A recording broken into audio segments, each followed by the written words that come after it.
Welcome to the Abrams Boxing Show, powered by Last Out Media and brought to you by www.15rounds.com, the worldwide leader in boxing news. Also, Abrams Boxing PR Media and Broadcasting, the industry standard for boxing media relations and play-by-play broadcasting. Also, check out www.abramsboxing.com, Abrams Boxing on YouTube, as well as M. Abrams Boxing on Twitter and Marc Abrams Boxing on Instagram.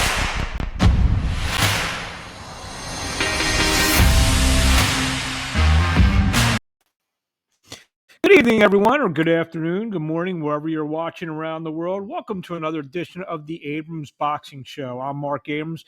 We have two special guests for you this week. We'll have heavyweight Stephan Shaw, who'll be back in action this Saturday. Also back on action this Saturday on the same ESPN Plus screen will be undefeated welterweight Giovani Santillan. So let's get right down to the business at hand.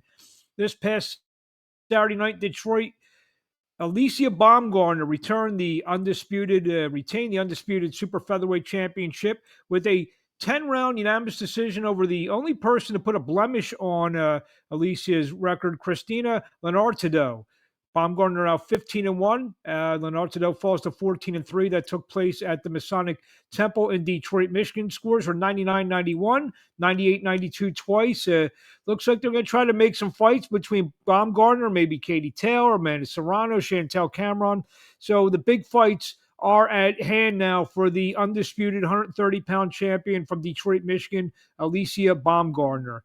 In a WBC lightweight elimination bout, the fight that was shown live on Showtime from the Cosmopolitan in Las Vegas, Nevada, where ironically, as you can see at the bottom of the screen, we will be there next week for the big Errol Spence, Terrence Crawford fight. We'll be broadcasting all week on Abrams Boxing YouTube, so hopefully everyone can join us there. Frank Martin went to 18-0 with 12 knockouts as he scored a close 12-round unanimous decision to defeat previously undefeated Artem Haratunian. Haratunian now 90 is now 12-1.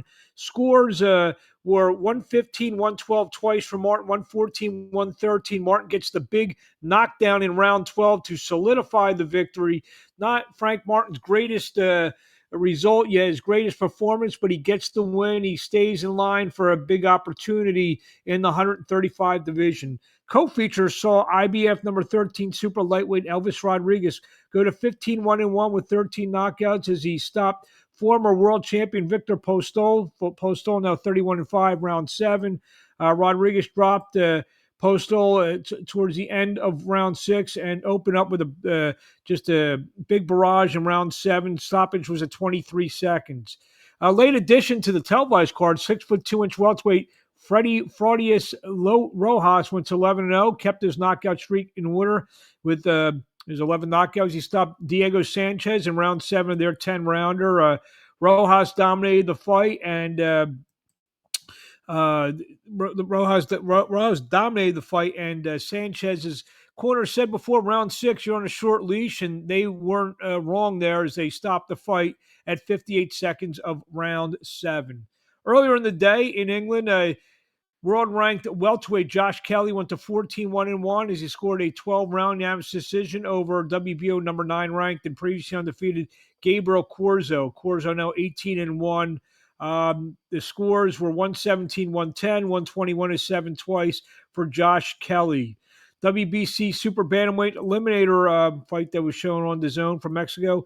WBC number 3 ranked David Picasso, 25-0-1, 13 knockouts now as he stopped Sabelo Nagin-Banyana, not Victor Wabanyana, but Sabelo Nagin-Banyana, 15-6-1. That was round 6 in Mexico City. The South African Nagin-Banyana's corner threw in the towel. Time the fight was 124. Last Wednesday on ProBox TV, Lester Martinez stopped Lucas de Abreu in round 4 of their main event fight. Abreu was dropped in round 3, and he got up another knockdown round 4. Time was 33 seconds. Friday night, Thompson Boxing will have their last fight. their last fight card, one of the great series for the last 23 years, I believe. Be headlined by Louis Lopez. That fight would be on Thompson Boxing YouTube and Facebook.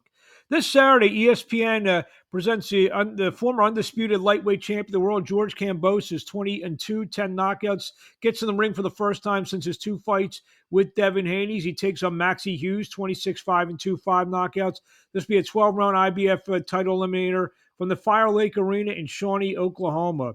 Got a couple guys that are going to be fighting on the card on the ESPN Plus portion of the card. We mentioned Thompson Boxing, and we'll get to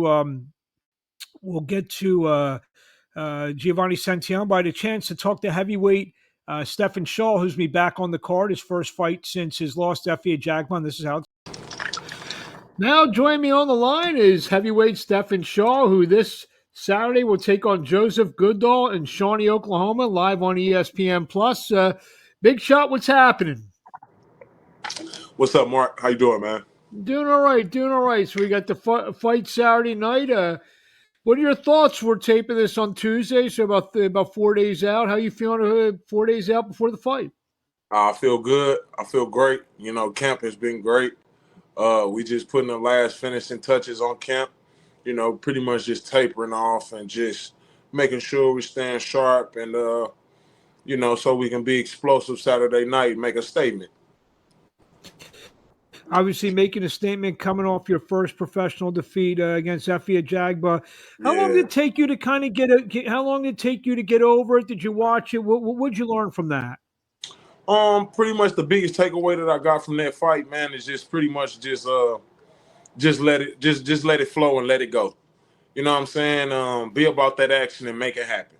You know what I mean? I still felt that I was the victor, so I really didn't internalize it too harsh.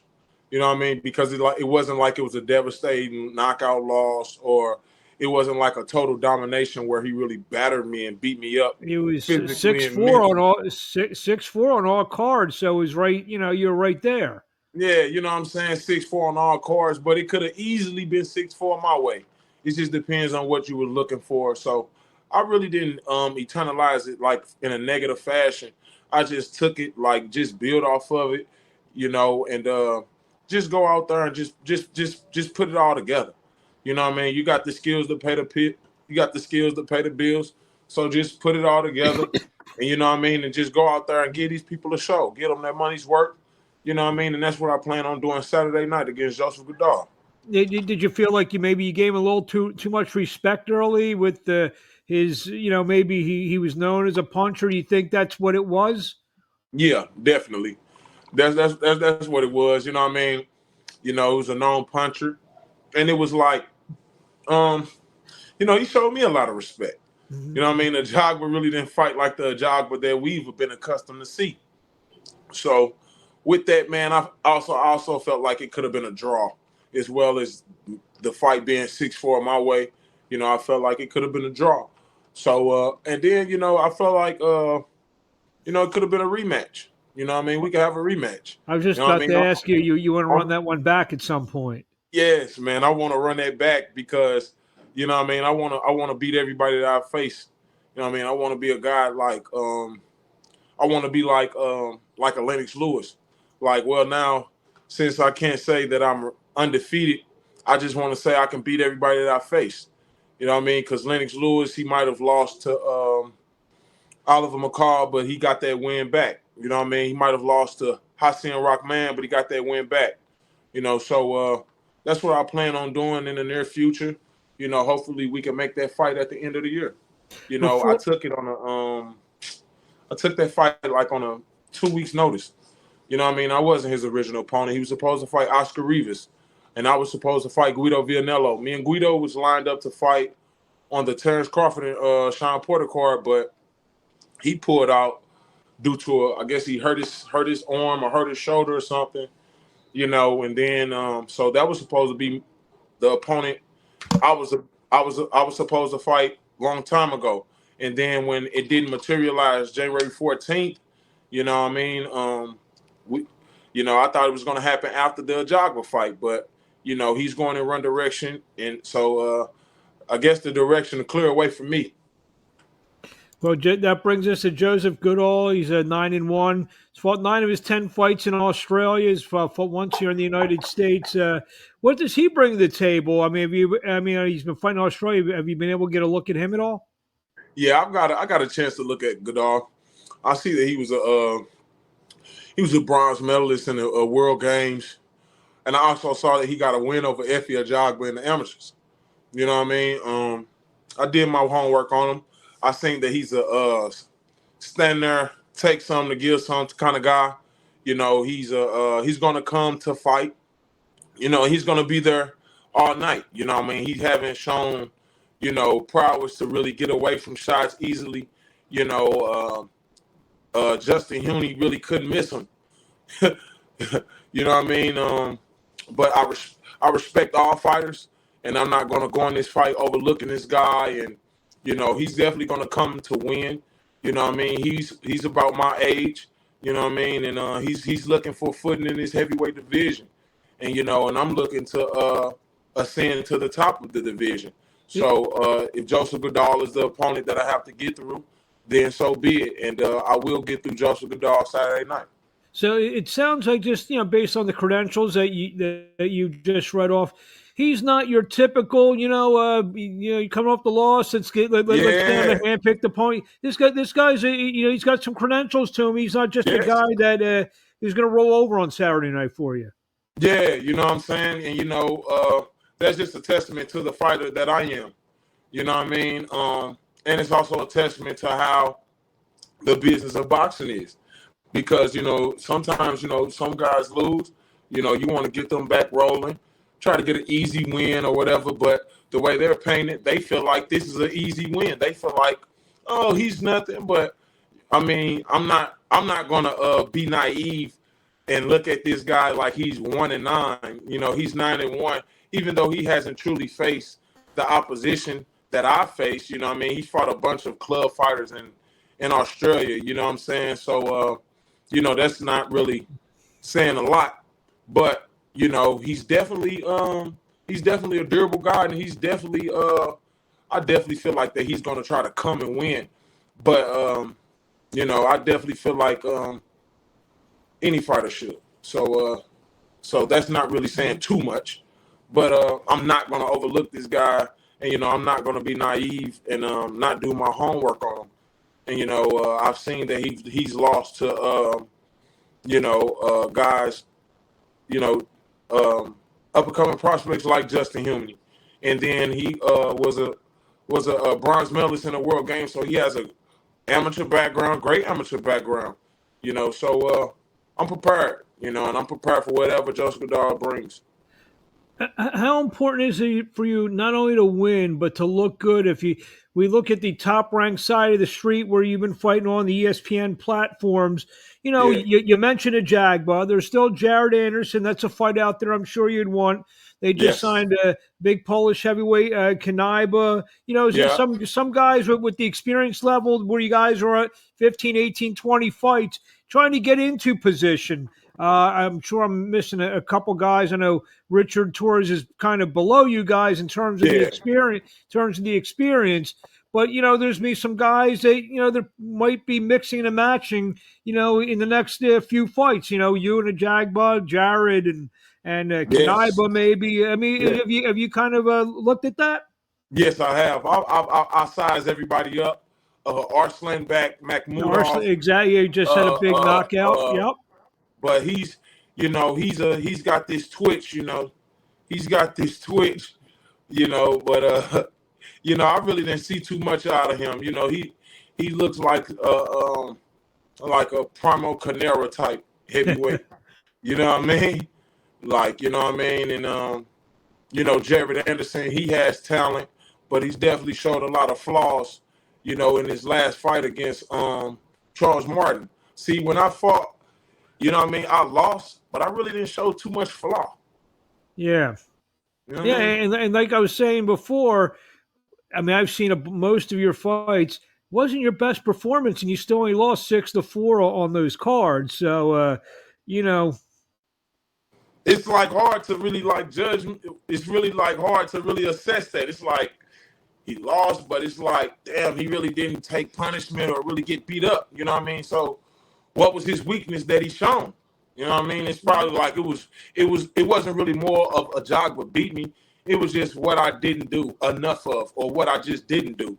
Even with that, not doing like that, like a jog but didn't do enough to really be the clear-cut winner. Correct. And a lot of those jabs that he was pumping, man, I was parrying those jabs a lot. Because if I wasn't parrying them, he probably would have bust my nose.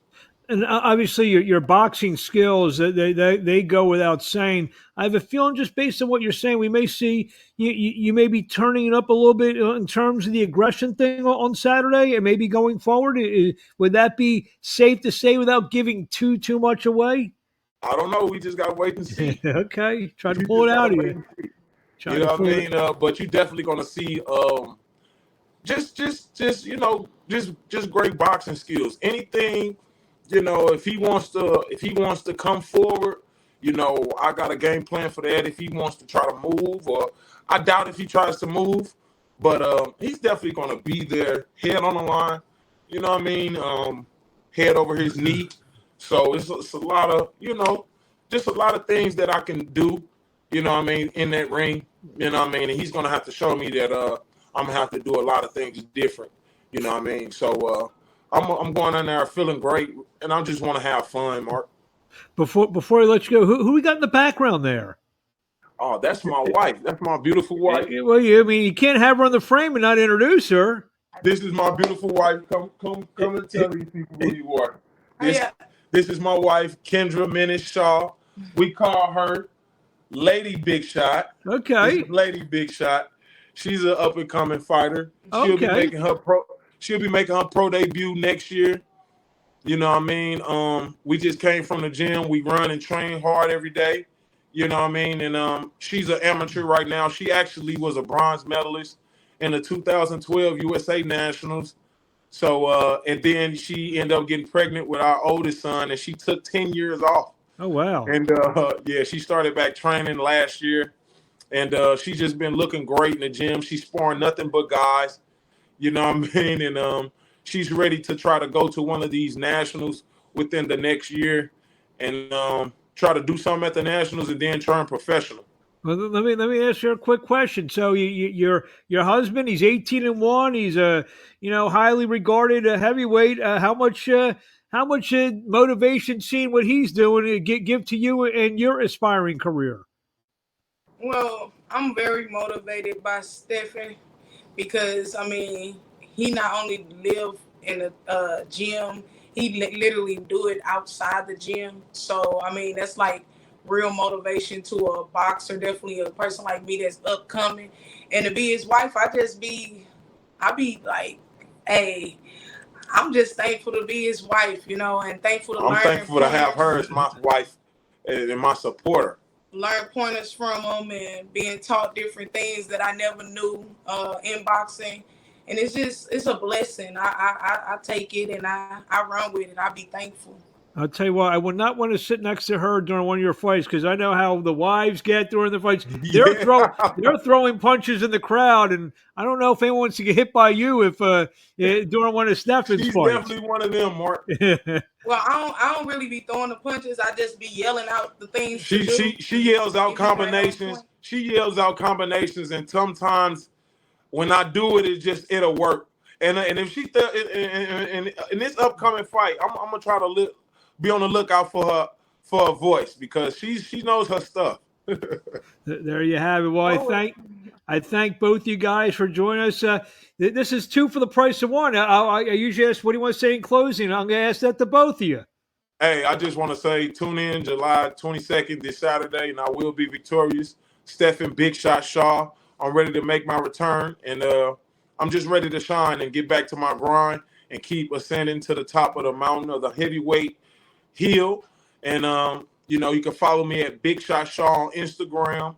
Follow me at TikTok at Stephan Big Shot Shaw or Stephan Shaw. Just type that in, and then you can follow me at Twitter at Big Shot Shaw, and you can follow me on Facebook at Stephan Big Shot Shaw or Stephan Jabari Shaw.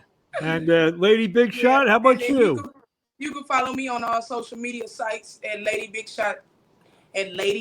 Shot and yeah, look forward to Saturday. It's gonna be a show to see. Big Shot is coming to redeem himself and reign supreme and show him that he the king of the division. So yeah, I got that's I what got it is. I got two Thank for you. the price of one on this interview. So I We appreciate appreciate you, Mark.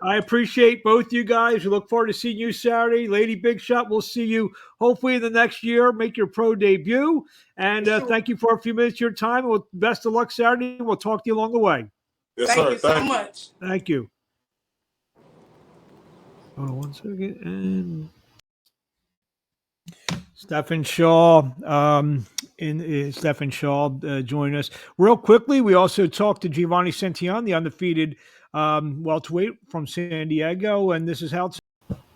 Now joining me on the line is undefeated welterweight Giovani Santillan, who this Saturday night takes on the veteran Eric Bonet in Oklahoma, live on ESPN Plus. Giovani, how you doing today? I'm doing well, doing well. Thanks for joining us, giving us a few minutes of your time. We got this big fight, a few days out. We're taping. Eric Bonet, veteran guy. What are your thoughts? I think it's a good fight. I'm excited to get back in the ring. I haven't fought in almost about a year, so I'm really looking forward to this fight and getting back in the ring. Now, what was the reason for the 11th month layoff? I know you had some cuts in your last fight. Was that a big part of the reason? I had some cuts, but I'm always training. I'm always ready to go. It just wasn't happening for me, so I've been, just trying to stay in the gym, stay busy, work on things that I felt I needed to improve for my last fight. And so once I got the call, I was ready to go. Eric Bonet's a guy. He's been in with Sean Porter, Sergey Lipinets, some real solid names in there. Hasn't really, whenever he's kind of stepped up, he hasn't gotten the victory. He's been competitive in some of those fights. What do you expect from the veteran fighter from Ecuador? It's like you said, he's experienced. He's been in there with a lot of big names, a lot of experienced guys. So I expect him to, come out with his own little tricks, and show that experience come Saturday night. But we're ready. I've been training very hard. I think I'm on another level, and I'm looking for bigger fights after this. So I have to show that, on Saturday, and I'm ready to show that. You said you're ready for bigger fights after this at 30-0. Were you expecting by your 30th fight, not to take anything away from Eric Bonet, but maybe a bigger name by your 30th fight? Definitely. I've been working hard for a very long time, and I want the big fights. But it is what it is. This is the name that they put in front of me, and I'm gonna go in there and do what I got to do and get them out of there. Yeah, it's not like, you look at your last 5 fights, you have the former world champion DeMarco, McCullough 23-4, Angel Ruiz 17-1, Baranza 23-2, and Avila in your last fight with 19-0-2. So it's not like you've been in there with, you're just biding your time, getting up wins. Yeah. My time's coming, though. My time's coming. I just got to keep winning, got to keep performing, and it's coming. It's coming soon, especially, we got the Errol Spence and Crawford fight happening. I know that they have, 2 fights that are going to happen between them. And after that, I think, anything can happen. I think the doors are going to open up.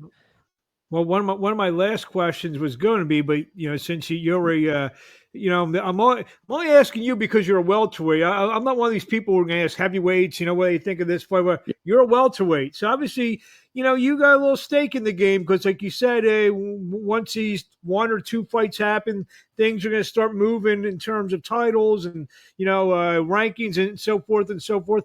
What are you predicting for next Saturday night in Las Vegas? From between their fight, I think honestly, I give a slight edge to Crawford, but I think any one of them can pull it off. I think it's just about who makes the quicker adjustments in the fight. They're both good fighters. They both have shown great performances in the past. So we'll see. But I think slight edge to Crawford for me. Last couple of questions with you. Friday, I'm going to get off the little beaten track here a little bit. Friday night, I don't know how much you've thought about. It's maybe a little bit bittersweet night for you as it's the last fight card for Thompson Boxing. And, obviously, you go down your record. You were built, molded, the whole 9 yards on Thompson Boxing with the late, great, the wonderful man, Mr. Thompson and Alex. Give me a couple thoughts on that. Obviously, that affects you somewhat because, like I said, you fought many, many times on the Thompson Boxing series. Yeah, you know, definitely they helped build, you know, who I am, you know, got me that a lot of ring experience, you know, being when I was signed with Thompson. And yeah, it's kind of sad to see, you know. I think they had a lot of great shows. They always put on great shows, you know, those club fights, and I think that's what we need. So I think we're gonna feel whole, you know, there once that's gone. At 30-0, I mean, you're kind of close. And obviously we talk about guys like Tim Bradley and Mauricio Herrera, Josecito Lopez. Yeah. Could Giovani Santillan maybe become the last champion that was built up on that series? You ever thought about that? Yeah, absolutely. Absolutely. I feel like I'm up next. You know, these guys paved the way and I'm following the same steps.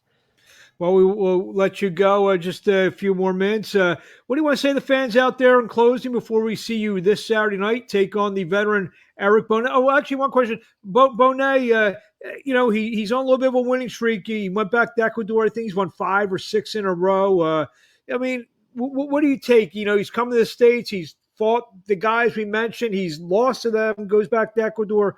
What are your thoughts on Bonet now at this stage of his career? I think he's experienced, you know, that's what he has, you know, so you could never take that away from him.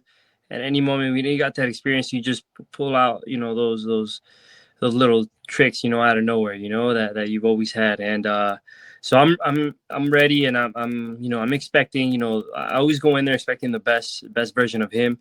But I feel that I'm you know, levels ahead of him, you know, and I'm going for a world title. So I'm not feeling like this is the guy that I want to show everybody what I have, you know, and show that I'm on the level of the guys that beat him previously. Undefeated welterweight, 30-0 with 16 knockouts. Giovani Santillan, we thank you. Just give us a final thought before we let you go. No, just thank you, you know, and you know, I want everybody to tune in. It's going to be a great fight. I know that my time is coming, you know, and so don't miss out on this fight, because it's going to be an exciting fight for sure. It's like 95 degrees and humid here in the east. So I just love to get the San Diego weather report because it's the best weather in the country. What's the weather in San Diego? It's been getting warm. It's been getting warm. The past like 2-3 weeks, been getting hot. You know, back in June, it still didn't feel like summer yet, but now it's like, man, it's going up. Great place, San Diego. A lot of people, myself included, one of the most beautiful places in the United States. Giovani, we look forward to seeing you this Saturday night. Take on Eric Bonet live on ESPN Plus from Shawnee, Oklahoma. We wish you best of luck, and we'll talk to you along the way. All right. Thank you, Marc. Thank you.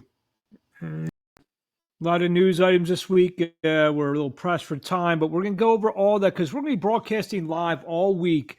Next week, starting on maybe Tuesday, most definitely Wednesday, live from Las Vegas, Errol Spence Jr. takes on Terrence Crawford for the undisputed undisputed welterweight championship of the world.